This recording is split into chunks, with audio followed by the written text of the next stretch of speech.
고린도전서 10장.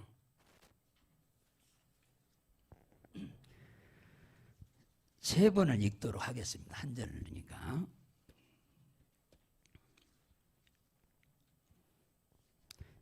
자, 시작.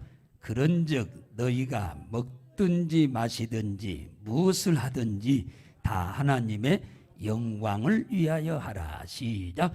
그런즉 너희가 먹든지 마시든지 무엇을 하든지 다 하나님의 영광을 위하여 하라. 시작.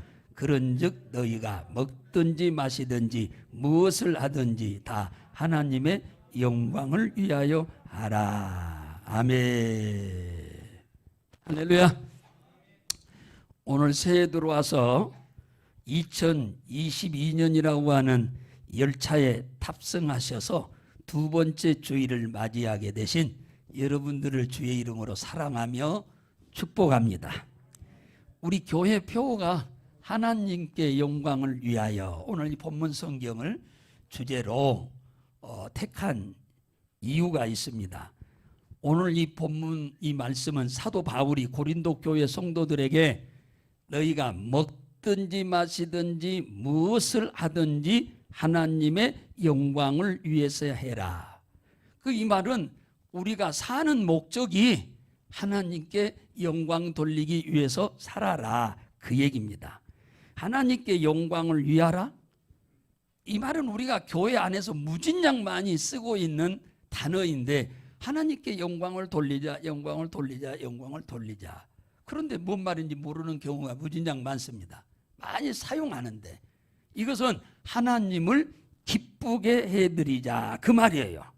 먹고 마시는 것도 하나님을 기쁘게 하려고 먹고, 입는 것도 하나님을 기쁘게 하려고 입고, 자동차를 구입하는 것도 하나님을 기쁘게 하기 위해서 구입하고, 집을 사는 것도 하나님을 기쁘게 하기 위해서 집을 사고, 돈을 버는 것도 하나님을 기쁘게 하려고 벌어라, 그 얘기예요. 할렐루야.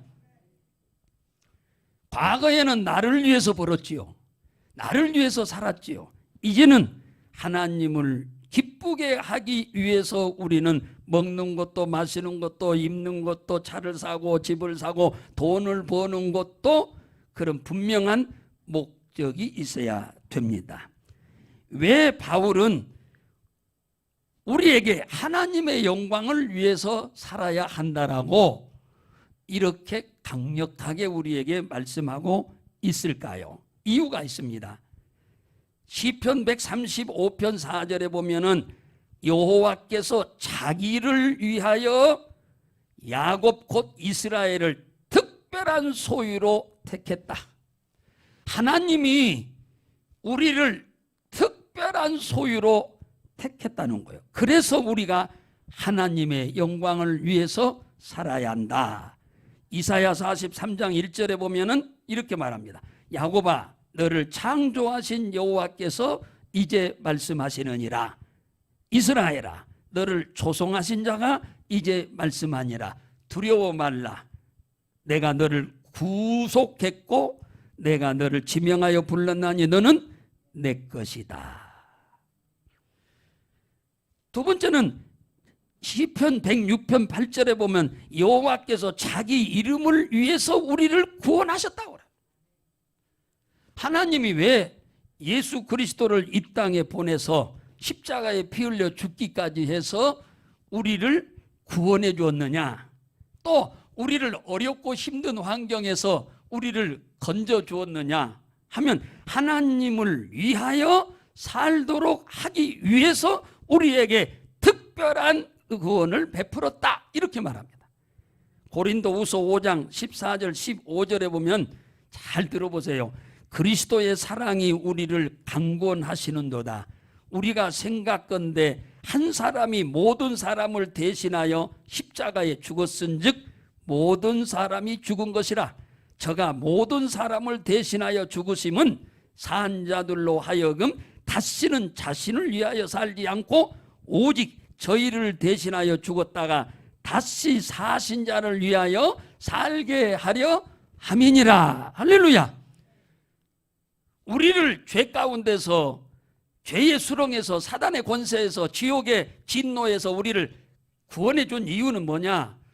과거 너희가 너희를 위해서 살다가 세상 방법으로 살다가 이렇게 됐으니 이제는 너희들을 내가 그 불행에서, 고통에서, 저주에서 건져주었으니까 이제는 그렇게 살지 말고 너희를 위해서 십자가에 피 흘려 죽기까지 해서 구원하신 자를 위해서 살아라. 그래서 우리를 구원해 줬다고 이렇게 말합니다.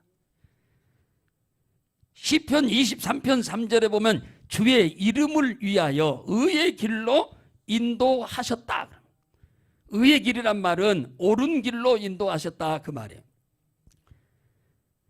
주님을 위해서 살라고 하나님이 선하고 바른 길로 우리를 인도해 간다는 거예요.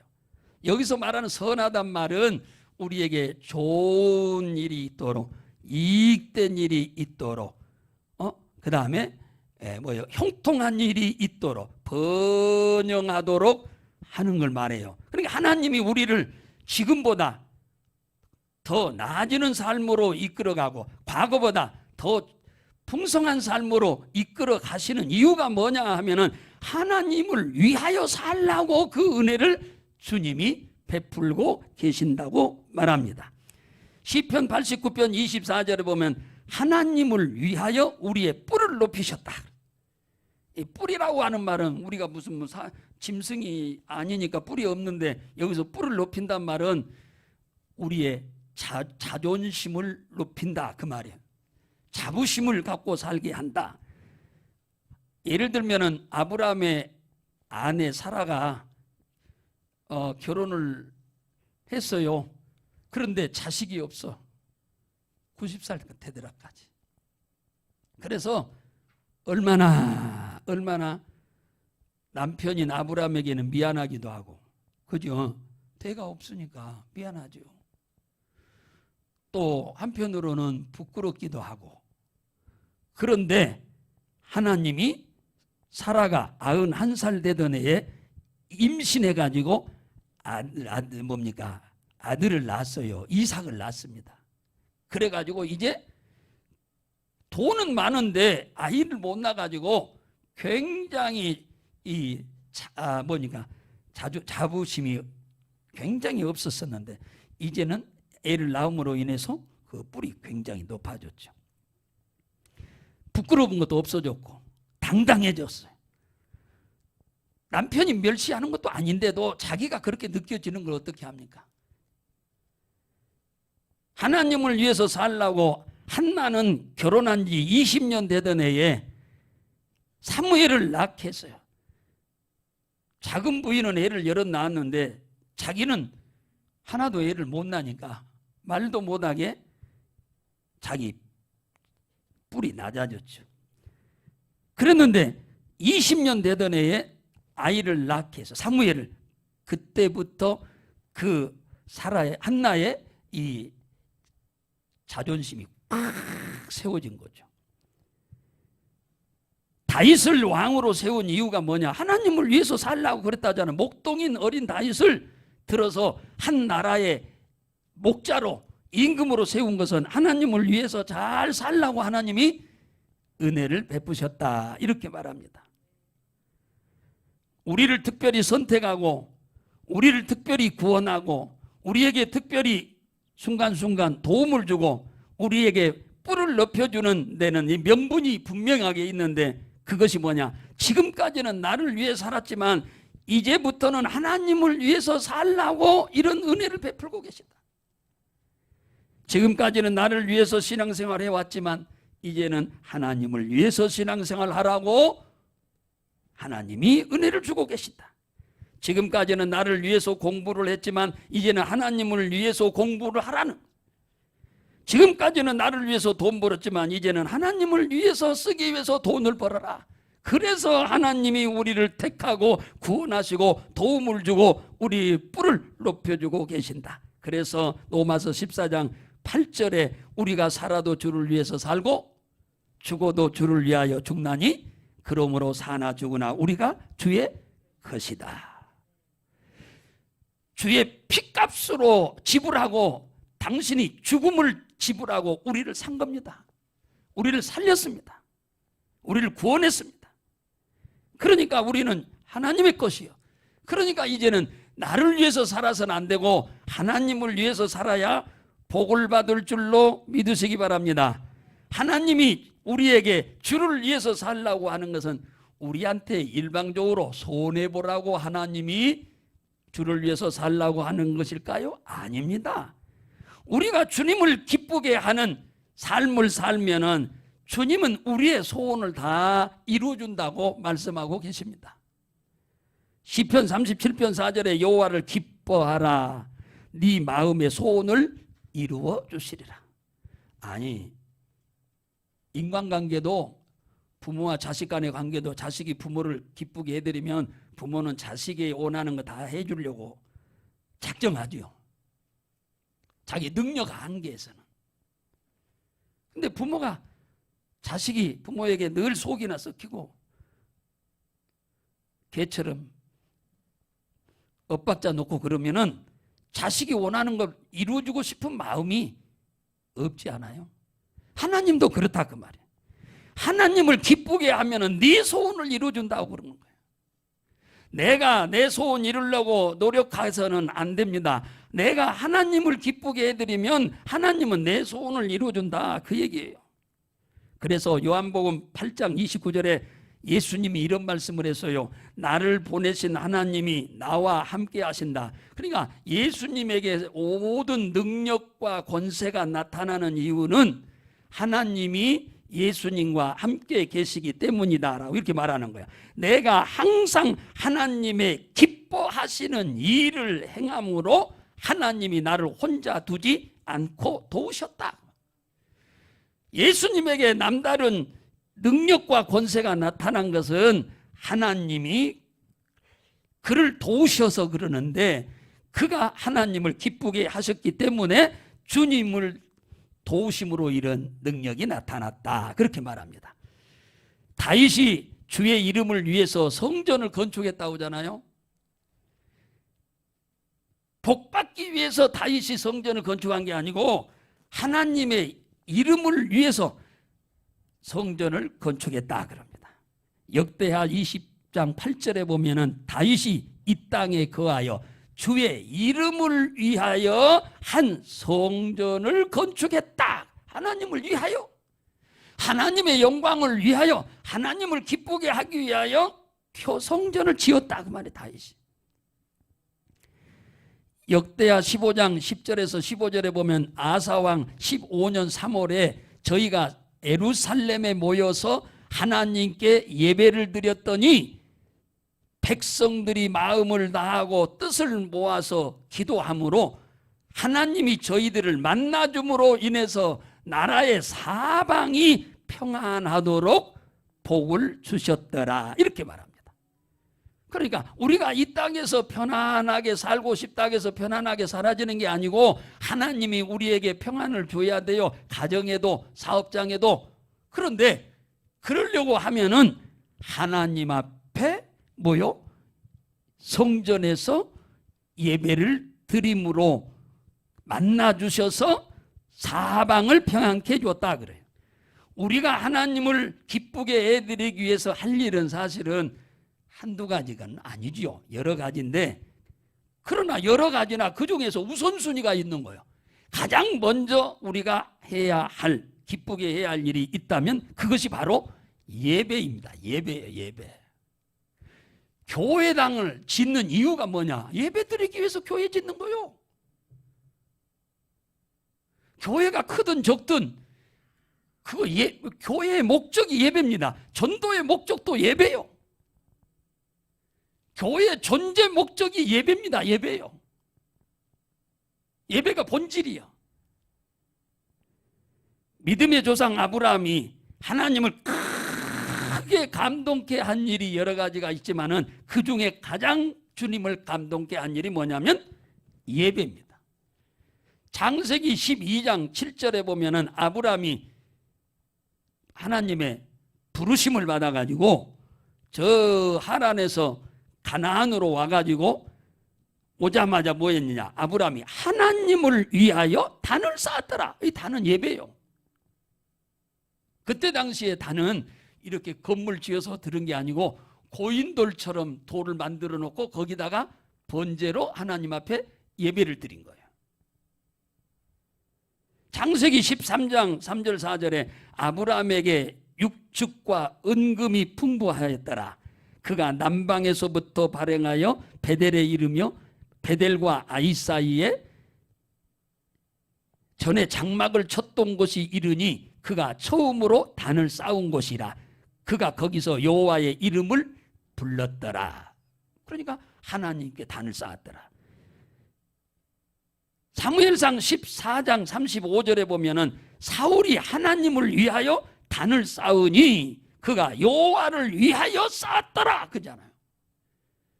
예배는 우리 위해서 드리는 게 아니고 하나님을 위하여 드리는 겁니다. 우리가 우리를 위해서 예배 잘 드려야 한다고 하는 말을 하기도 합니다만은 결과적으로 하나님을 기쁘게 하는 예배를 드리면 하나님이 우리에게 복을 주기 때문에 그런 말로 표현을 하기도 합니다. 성경은 인류의 조상 아담과 하와 두 사람을 소개합니다.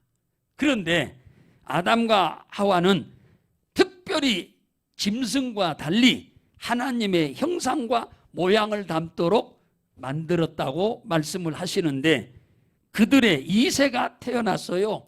그가 바로 가인과 아벨입니다. 최초의 사람 아담과 하와의 두 아들이기 때문에 성경에 그들을 소개할 때 여러 가지 다양한 방법으로 소개도 할 수 있으련만 성경은 그들에 대해서 소개할 때 전혀 인간적인 면은 눈꼽만치도 소개를 하지 않습니다. 하나님 그걸 안 본다. 하나님이 우선으로 보는 건 뭐냐? 그들의 영적인 면을 보는 거예요. 영적인 면, 신앙적인 면을 본다 그 말이에요.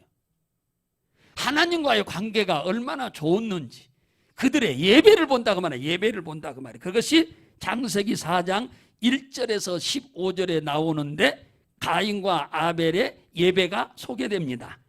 가인은 농사를 짓고 살았기 때문에 곡식으로 예물을 드리고 예배를 드립니다.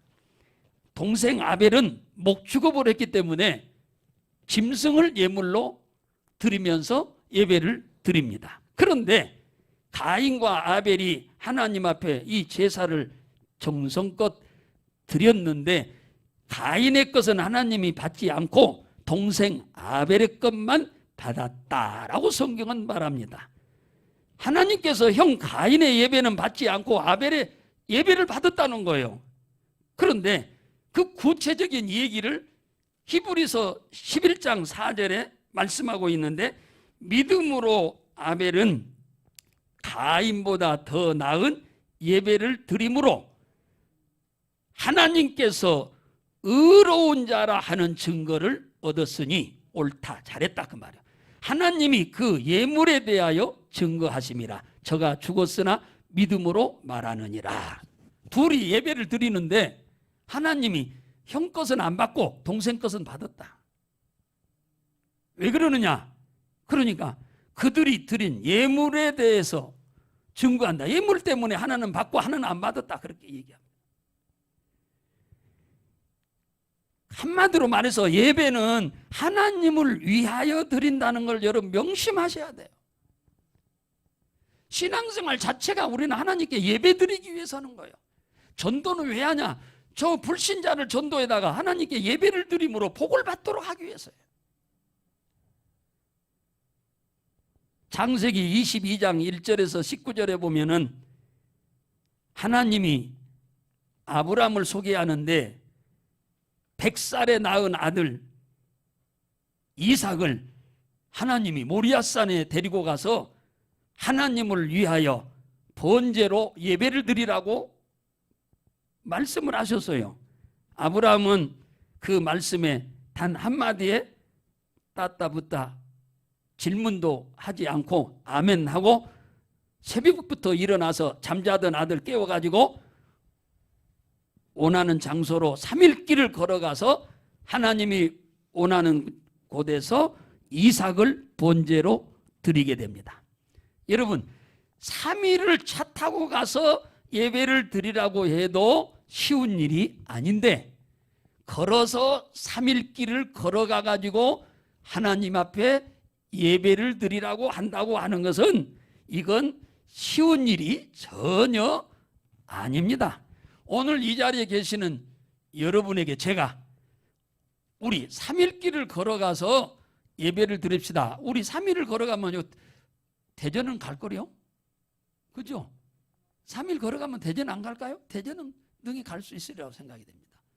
거기 가서 우리 걸어가서 예배 드립시다 한다면 몇 분이나 따라가서 예배를 드리자고 할 사람이 계실련지. 그죠? 진짜 그렇게 한다고 한다면. 근데 사실은 여기서 조금만 멀면은 잘 안 나오려고 하잖아요. 근데 아브라함은 독자 이삭을 데리고 3일을 걸어가 가지고 요즘처럼 뭐 이렇게 좋은 도로를 걸어간 것이 아니죠. 옛날에 그냥 이런 길을 간 거잖아요. 하나님이 거기에 대해서 이런 방구 없이 순종하여 예배를 드리는 것을 보고 감탄하셔가지고 창세기 22장 12절에 내가 이제야 네가 나를 경외하는 줄을 알았다 그랬어요. 네가 나를 진짜로 네 자식보다 나를 더 사랑하고 더 존경하는 것을 내가 알았다. 그리고 아브라함을 대단히 칭찬하셨습니다. 너무너무 감동하신 하나님께서 아브라함을 불렀습니다. 예배 끝나고 창세기 22장 17절에 내가 내게 큰 복을 주고 네 씨로 크게 번성하여 하늘의 별과 같고 바다의 모래알 같게 하리니 네 씨가 대적의 문을 얻으리라. 마귀의 권세를 이기리라. 18절에 내 씨로 말미암아 천하 만민이 복을 받을 것이고 이는 네가 하나님의 말씀을 준행하였음이니라. 뭘 준행했는데 예배드려 3일을 걸어가서 드리라고 하는 예배를 네가 거역하지 않고 드렸기 때문에 내가 너와 네 자식들에게 이렇게 복을 주겠다. 창세기 24장 1절에 아브라함이 나이 많아 늙었고 여호와께서 그의 범사에 복을 주셨더라. 죽는 날까지. 이 번제를 3일길을 가서 예배를 드리고 55년 동안 아브라함이 하나님이 그의 범사의 복을 주셨더라. 그렇게 말씀합니다. 사랑하는 성도 여러분들이요. 새해 들어와서 여러분들이 하나님을 향한 여러분의 소원을 가지고 기도하면서 출발하시는데 그게 잘 이루어지기 위해서 가장 우리가 우선순위에 두고 출발해야 할 일이 주일 성수로 예배를 성공하기 위해서 꼭 승리하시기를 주의 이름으로 축복합니다. 이 예배에는 반드시 세 가지의 드림이 있어야 하는데 이 세 가지 중에 하나도 없으면 이게 온전한 예배가 못 됩니다. 첫째는 하나님께 찬양을 드려야 돼요. 예배에는 반드시 이 찬양이 있어야 돼. 이사야 43장 21절에 이 백성을 내가 나를 위하여 만들었나니 나를 위한 찬송을 부르게 하려 함이라 그랬어요. 이 말은 그저 단지 노래만 부르라는 얘기가 아니라 예배하는 사람으로 하나님이 만들었다 그 말입니다. 짐승한테는 예배하라고 만든 것이 아니요. 하나님이 사람만 예배하는 존재로 하나님이 만드셨다. 한약방에 가면 모든 약을 처방할 때 기본으로 집어넣는 것이 감초인 것처럼 우리가 하나님을 예배할 때 꼭 있어야 할 것이 찬양입니다. 그래서 우리가 찬양을 한 20분씩 하잖아요. 찬양은 입으로도 해야 하고 몸으로도 해야 하고 악기를 동원해서도 찬양을 해야 합니다. 왜 그런 줄 아세요? 하나님은 찬양하는 곳이면 어디든지 찬양하는 곳이면 어떤 시간이든지 불문하고 주님은 그곳에 찾아가신다 그 말이에요. 그 정도로 중요한 여긴다고. 사도행전 16장 19절에 보면은 바울과 실라가 빌립보 감옥에 전도하다가 잡혀 들어갔습니다. 죄목이 뭐냐? 점쟁점하는 귀신 들린 처녀 아가씨의 귀신을 쫓아줌으로 점괘가 안 나오니까 그 포주가 고발을 한 거예요. 그래서 엄청나게 두들겨 맞고 감옥에 갇혀서 착고에 묶여가지고 있는데 그 한밤중에 조용한 밤중에 그저 옆방에서 그저 숨소리밖에 나지 않는 그런 시간에 바울과 실라가 기도하며 찬송을 했더니 옥토가 흔들리며 착고가 풀리고 옥문이 열려서 벗어나게 된 줄로 믿으시기 바랍니다.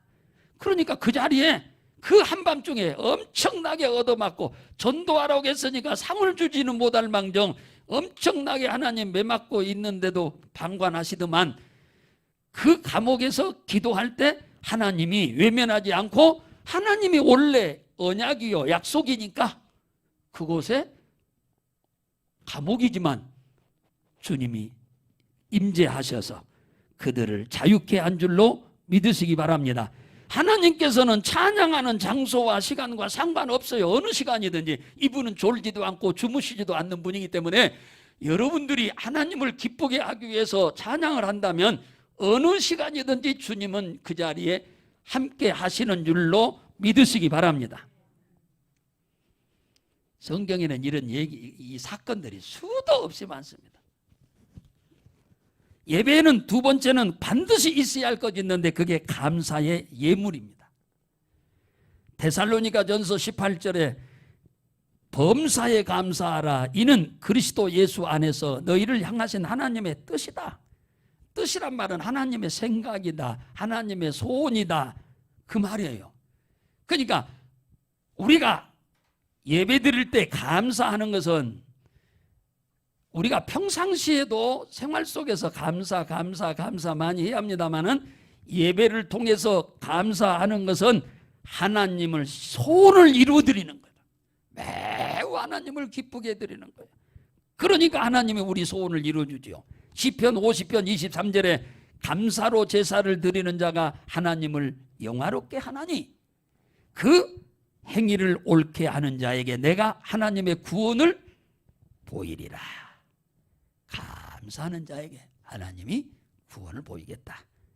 어렵고 힘든 상황에 처할지라도 거기서 반드시 건져내 주겠다고 말씀한 줄로 믿으시기 바랍니다.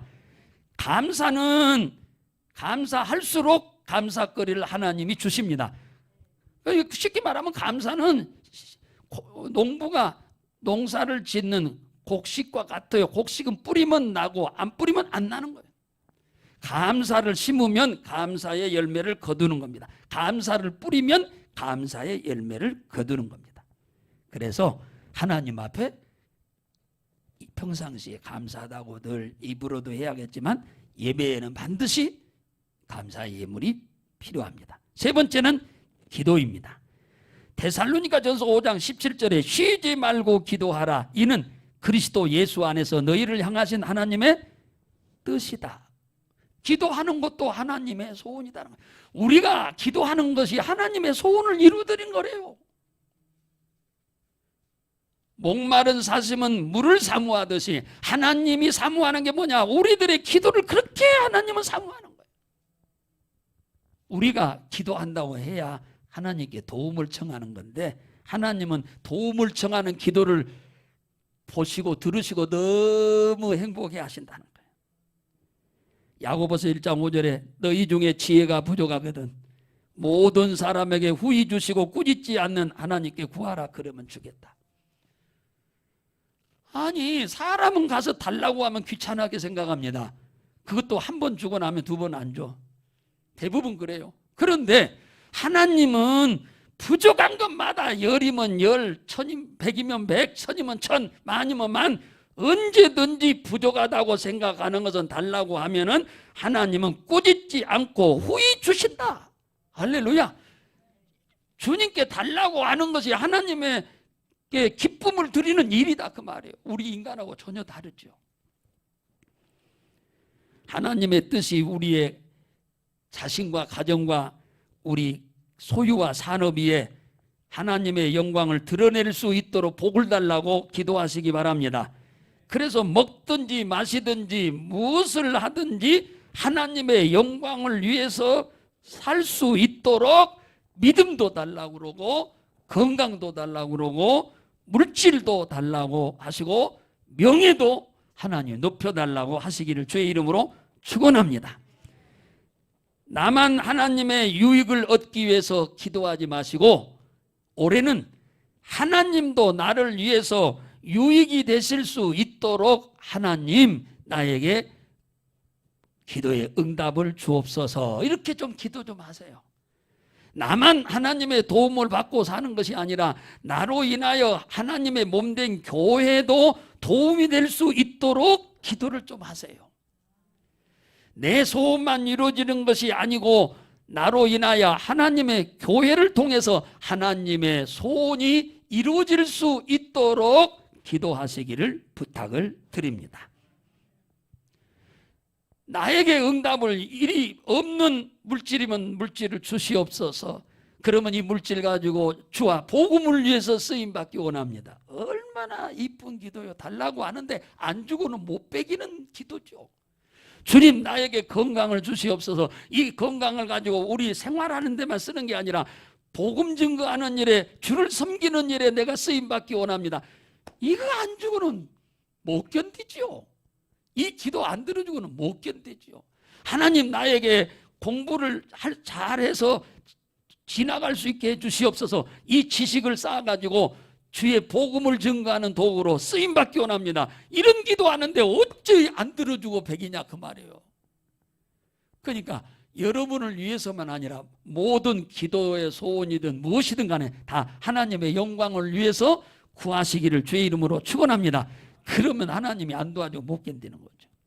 그러고 나면 이제 하나님이 이 세 가지를 받고 기쁘게 받으시면은 말씀을 통해서 은혜를 줍니다. 말씀을 통해서 이때 하나님이 세 가지를 받고 정말로 하나님이 기뻐할 만한 것을 하나님 앞에 드렸으면 하나님이 은혜를 베푸십니다. 무엇으로? 말씀을 통해서.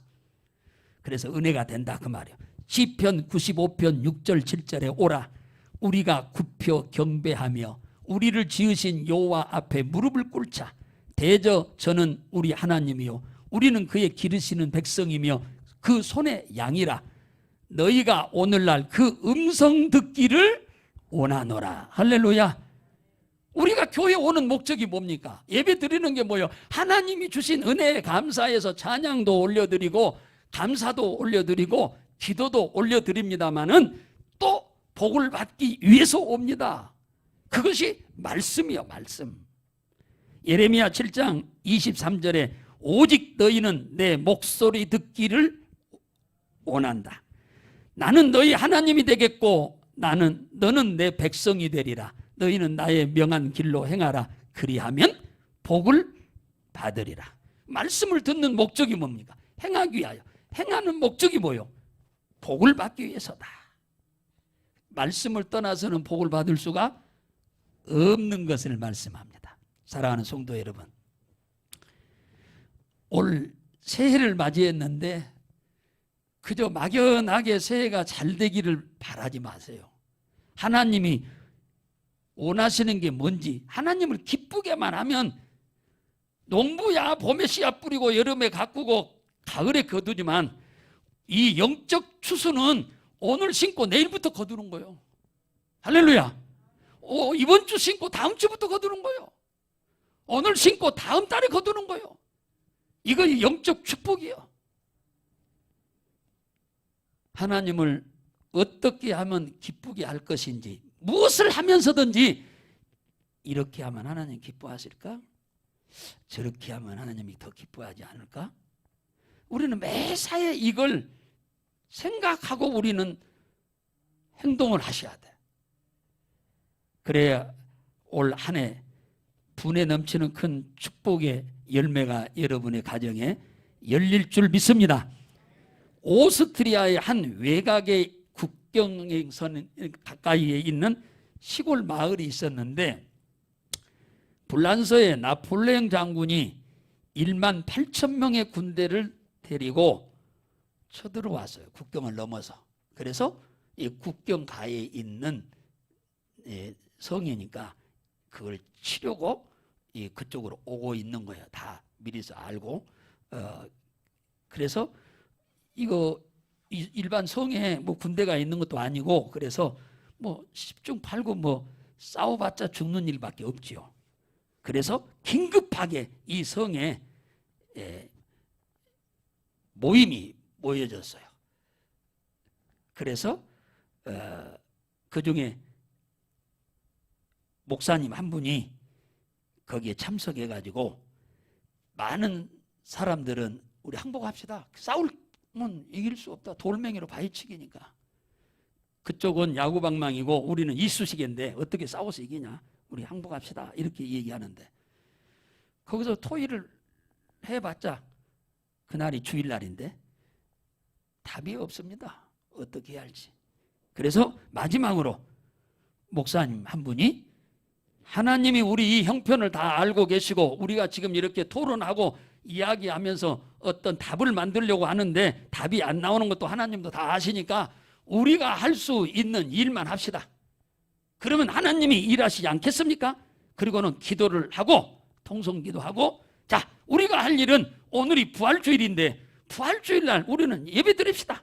그러면 하나님이 알아서 하시도록 우리는 맡깁시다 하고 우리는 그러면 각처 다 돌아가서 다 교회에서 땡그랑땡 땡그랑땡 종소리를 울려서 온 성도들이 다 교회로 시간 맞추어 오시도록 합시다. 지금 나폴레옹 군대가 쳐들어온다고 하는 사실을 그들이 알지 못하도록 그래서 종소리를 쳤더니 다 교회로 모였습니다.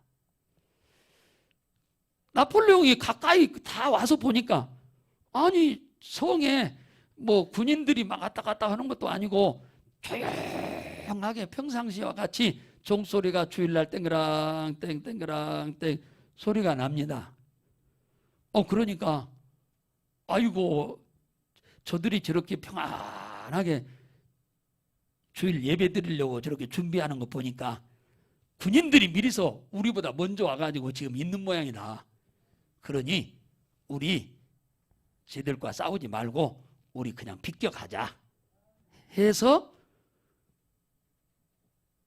전쟁도 안 하고 항복도 안 받고 그냥 나폴레옹이 피해서 지나가 버렸어요. 어려운 환경에서도 하나님의 영광을 올려드리는 일을 우선으로 하게 되면은 하나님이 그걸 감동하셔서 우리의 피난처가 되시고 산성이 되시고 방패가 되셔서 우리들을 해하려고 하는 자들을 막아줄 줄로 믿으시기 바랍니다. 그래서 하나님이 막아줌으로 인해서 나폴레옹이 그냥 지나간 거예요. 그 안 했으면은 예배 안 드리고 있었으면은 종소리 안 치고 예배 드릴 생각이 없었으면 그냥 나폴레옹은 치고 들어올 판이었어요. 사랑하는 성도 여러분, 2022년 이민년 새해 여러분의 소원이 시작부터 이루어지기를 주의 이름으로 축원합니다. 1월 달부터 당장 다음 주부터 여러분의 소원이 이루어지기를 주의 이름으로 축복합니다.